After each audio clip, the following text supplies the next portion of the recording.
இந்த மாசம் கிட்டத்தட்ட எல்லா பிராண்ட்ஸுமே புதுசா ஃபோன் லான்ச் பண்ணிட்டு இருக்காங்க. Xiaomi நேத்துக்கு அவங்களோட Mi 10T, Mi 10T Pro அப்படின்னு ரெண்டு ஃபோன்ஸ் லான்ச் பண்ணியிருக்காங்க. ஜென்ரலா Xiaomi அவங்களோட ஃப்ளாக்ஷிப் ஃபோன்ஸை இந்தியாவுக்கு எடுத்துட்டு வரதில்லை. அதை பற்றி நான் நிறையவே அவங்கள கல்வி ஊற்றிருக்கேன், இல்லைன்னு சொல்ல. பட் இந்த தடவை இந்த ரெண்டு ஃபோன்ஸுமே ரொம்ப இன்ட்ரெஸ்டிங்காக இருக்குது. அஃப்கோர்ஸ் நெக்ஸ்ட் வீக் உங்களுக்கு இந்த ரெண்டு ஃபோன்ஸோட அன்பாக்சிங்கும் C4 Tech தமிழில் எடுத்துகிட்டு வரேன். பட் இப்போதைக்கு இந்த லான்ச்சை பேஸ் பண்ணி இந்த ரெண்டு ஃபோன்ஸும் ஏன் இவ்வளோ இன்ட்ரெஸ்டிங்காக இருக்குது, எதுக்காக இந்த ரெண்டு ஃபோன்ஸ்க்கும் நீங்கள் வெயிட் பண்ணுறது வர்த்துன்னு நான் நினைக்கிறேன், இதெல்லாத்த பற்றியும் டீட்டெயில்டாக அந்த வீடியோவில் பார்ப்போம். ஹே guys, என் பேர் ஆஷ், நீங்கள் பார்த்துட்டு இருக்கிறது C4 Tech தமிழ். வீடியோ பிடிச்சிருந்துச்சுன்னா மறக்காமல் கீழே இருக்க தம்ஸ் அப் பட்டன், சப்ஸ்கிரைப், பெல் ஐகான்ஸ் இதெல்லாம் ப்ரெஸ் பண்ணுங்கள். இப்போ நம்ம வீடியோவுக்கு போவோம்.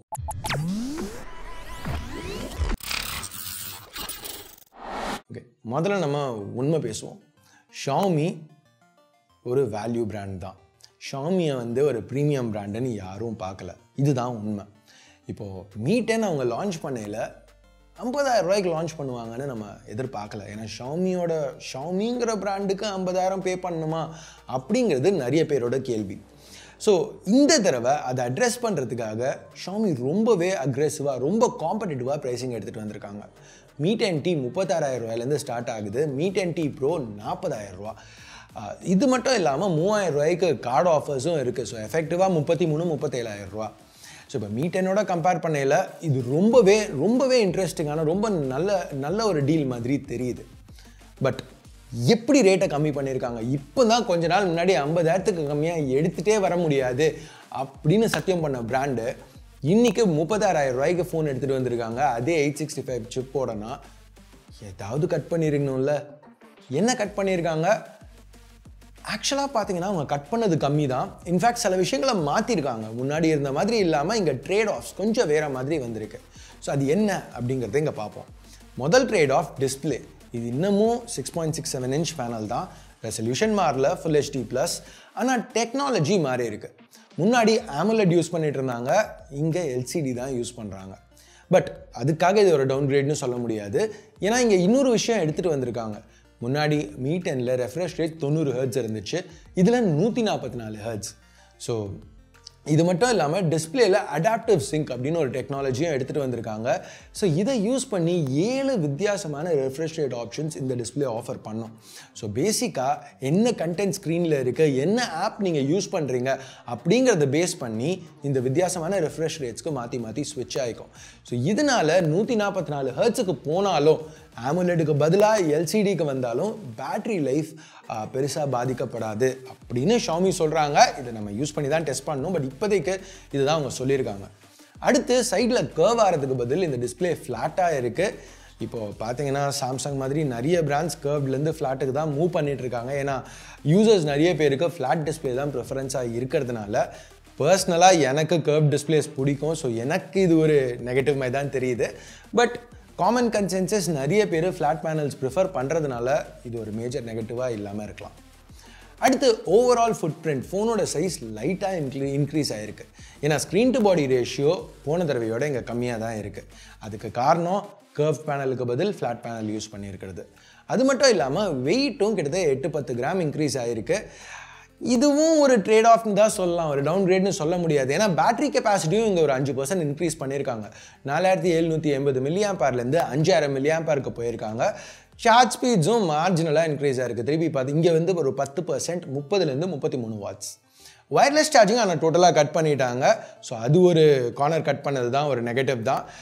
இப்போ AMOLEDலேருந்து IPS மூவ் பண்ணதுனால ஃபிங்கர் பிரிண்ட் ஸ்கேனரை டிஸ்பிளே கடியில் கொடுக்க முடியல. ஸோ அதுக்கு பதில் இப்போ சைடில் ஆஃபர் பண்ணுறாங்க. ஸோ அதுவும் வந்து ஒரு விதத்தில் நெகட்டிவ் தான். இப்போ ஆப்டிக்ஸ் கேமராஸ் அப்படின்னு வரையில் முன்னாடி 4 கேமரா இருந்துச்சு, இப்போ 3 தான். மெயின் 2 சென்சர்ஸ் கிட்டத்தட்ட அதே தான். இங்கே 108 megapixel Samsung ISOCELL bright HMX f1.7 lens stabilised லென்ஸோட Mi 10T Proல எடுத்துகிட்டு வந்திருக்காங்க. இது Mi 10 மாதிரியே தான். இப்போ ரெண்டாவது சென்சரும் மாறல. ரெண்டு ஃபோன்ஸ்லையுமே 13 megapixel ultra wide. Depth sensor இங்கே கட் பண்ணிட்டாங்க. மேக்ரோ வந்து 2க்கு பதில் 5 மெகாபிக்சல்ஸ் கொடுக்குறாங்க. ஸோ இதுவும் ஒரு விதத்தில் ட்ரேட் ஆஃப். ஸோ இங்கே Mi 10Tக்கும் Mi 10T Proக்கும் என்ன வித்தியாசம் அப்படின்னு பார்த்தீங்கன்னா கேமராஸில் மட்டும்தான். Mi 10T Proல 108 megapixel primary camera f1.7 OISோட.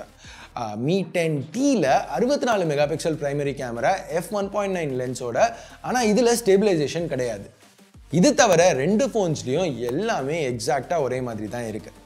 Internals அப்படின்னு வரையில் 10T சீரீஸில் ஆக்சுவலாக இம்ப்ரூவ் பண்ணியிருக்காங்க Mi 10லேருந்து.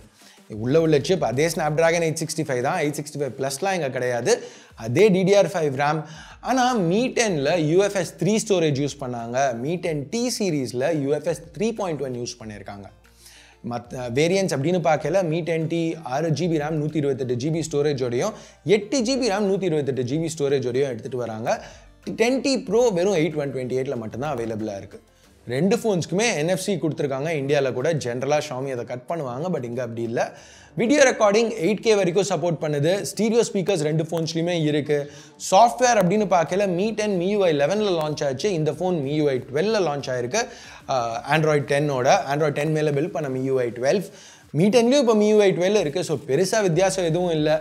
அதே சாஃப்ட்வேர், அதே சிப், இன்னும் கொஞ்சம் ஃபாஸ்ட்டான ரெஃப்ரெஷ், ஃபாஸ்ட்டான ஸ்டோரேஜ், இந்த காம்பினேஷன் வச்சு பார்க்கல Mi 10T சீரீஸ் இன்னும் கொஞ்சம் ஸ்னாப்பியாக, இன்னும் கொஞ்சம் ஃபாஸ்ட்டாக இருக்கும்னு எதிர்பார்க்குறோம் Mi 10ஓட கம்பேர் பண்ணல. ஸோ ஒரு அப்கிரேட் மாதிரி தான் தெரியுது பெர்ஃபார்மன்ஸ்னு வரையில. இப்போ Xiaomi ஆட்டோ பிரைட்னஸ் சென்சரை ரெண்டு சைட்லேயுமே கொடுக்குறாங்க.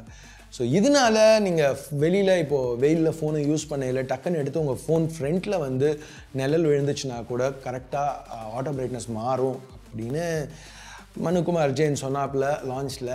அவர் நிறையவே வாயில் வடை சுடுவார். ஸோ அவர் சொல்கிறத நம்ம அப்படியே நம்ப முடியாது. ஃபோன் கையில் கிடச்சோன்னா அதை டெஸ்ட் பண்ணி பார்ப்போம். பேசிக்காக இதுதான் இங்கே வித்தியாசங்கள் இந்த ரெண்டு ஃபோன்ஸ்க்கும். ஸோ இங்கே இந்த T சீரீஸ் பார்க்கல OnePlusஓட T சீரீஸ் மாதிரி இது இல்லை. ஏன்னா OnePlusஓட ஜென்ரல் T ஃபோன்ஸ் எல்லாமே முந்தின OnePlusஓட கன்ஃபார்ம் அப்கிரேட்ஸ், எல்லா விதத்துலையுமே பெட்டரான ஃபோன்ஸ் தான் அவங்க ஜென்ரலாக எடுத்துகிட்டு வருவாங்க.